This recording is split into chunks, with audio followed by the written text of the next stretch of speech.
Greetings to all the Roncalli family and welcome to this month's episode of A Few Minutes with the President. School is back in session, there's life back in the hallways, and that is an exciting thing. One of the areas of school life at Roncalli that has evolved significantly through the years is the guidance department, the makeup of the department, and the expanded role of the department.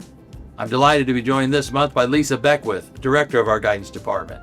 Lisa is entering her 13th year of service here at Roncalli, her 9th year as the director of the guidance department. Welcome, Lisa, and thank you for your years of great service to Roncalli. Thank you. Thanks for having me. Let's start with personnel. I talked about it's an expanded department compared to the old years. Talk about the personnel that now makes up the department here at Roncalli. Sure. So we have 5 full-time school counselors. We have a college and career counselor. We have 2 full-time social workers, a registrar, our administrative assistant for guidance, our school dog, Cass, of course, and then our newest position is what we're calling the Director of Post-Secondary Success Programs. Looks a little bit different than when you and I were students. Sure does. Sister Charles Ellen, for those of us that remember her in Mary Hall, they'd be jealous. But They would. talk about the role of the school counselor and how has it evolved through the years? Sure. Especially since the COVID years, I would say that mental health is probably something we're seeing a lot more of. And so in counseling in the department, we are doing personal, social, emotional counseling, but we're also academic, career, college counseling. So it's a little bit of everything every day. Every day. No 2 days are the same, right? Never. When you look at the challenges that, again, maybe you and I faced in high school, what challenges today's teens face, what's the differences? What are some of those key differences? I think social media has made a very large impact on challenges for students, just the algorithms that our kids, don't know their way around. I think that makes a big difference. And I also think travel sports or just the impact of athletics at such a young age has made, just created a new pressure on students that we didn't have. If you could wave a magic wand on social media and talk to kids and parents, what advice would you give related to social media? Because I do think that's at the core of so much of the social. I don't think we should do away with social media. I think there is some value to it and a lot can be learned from social media, but just to be aware of what your kids are seeing and have open conversations about it. I think that's really important. Yeah. Again, I'm glad I wasn't there when I was a teenager. I'm sure of that.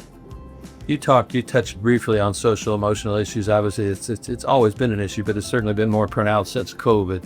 What type of resources do we offer here at Roncalli for kids that are struggling with significant stress or anxiety in their life? We are very blessed to have 2 full-time social workers. So Mrs. Diana Buxton and Mrs. Lindsay Perry are both awesome parts of our team.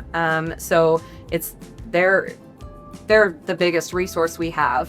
Also our STAND program, which we treat as kind of like a wraparound program for students who are really struggling in various ways, has been a great tool for us, not just in guidance, but in the building. I think it's something that we've used a lot.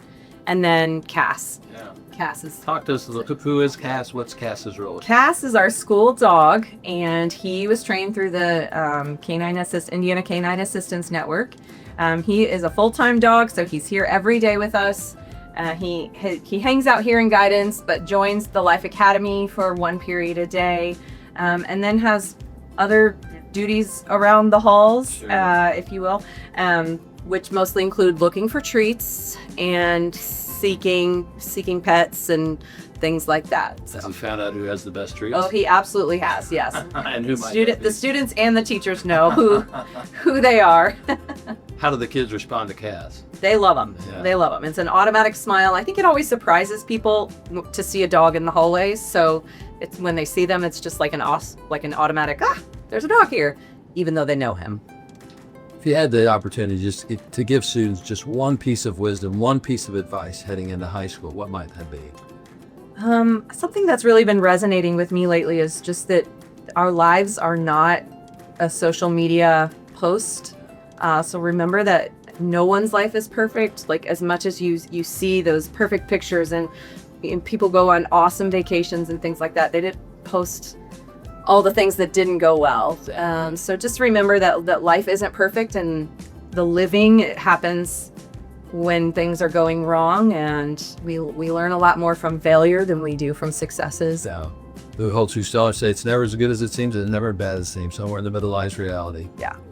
What about parents? If you had the opportunity to speak to parents and say, here's one piece of wisdom I give you as you begin your high school experience as a parent.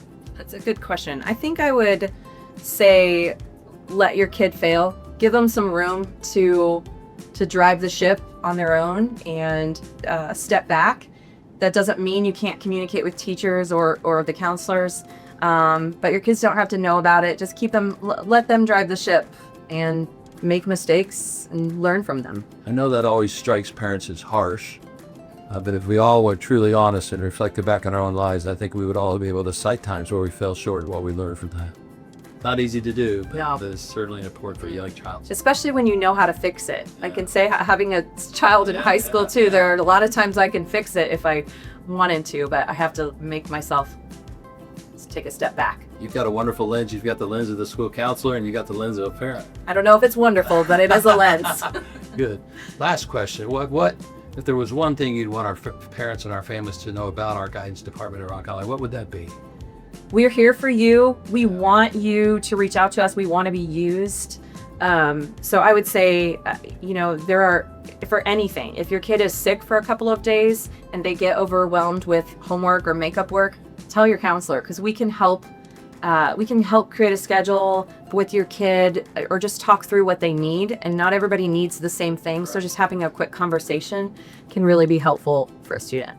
I always tell the parents they are an advocate for your child. They want to advocate for your child. So please do take advantage of that opportunity. Reach out to the counselors and let them advocate for you and for their child. Yes, please. We love what we do. So Absolutely. Well, Lisa, thanks again to you and the entire department. Roncalli's Guidance Department for many, many years has been seen as a strength within our community. So we're blessed to have you. We're blessed to have that entire department. Thank you. Thanks for having me. As always, thanks you to all of you as well who support Roncalli High School and Catholic education through your gifts of time, talent, treasure. Most importantly, thank you for all of you who include us in your prayers. Until next month, God bless you. Go Royals and St. John the 23rd. Pray for us.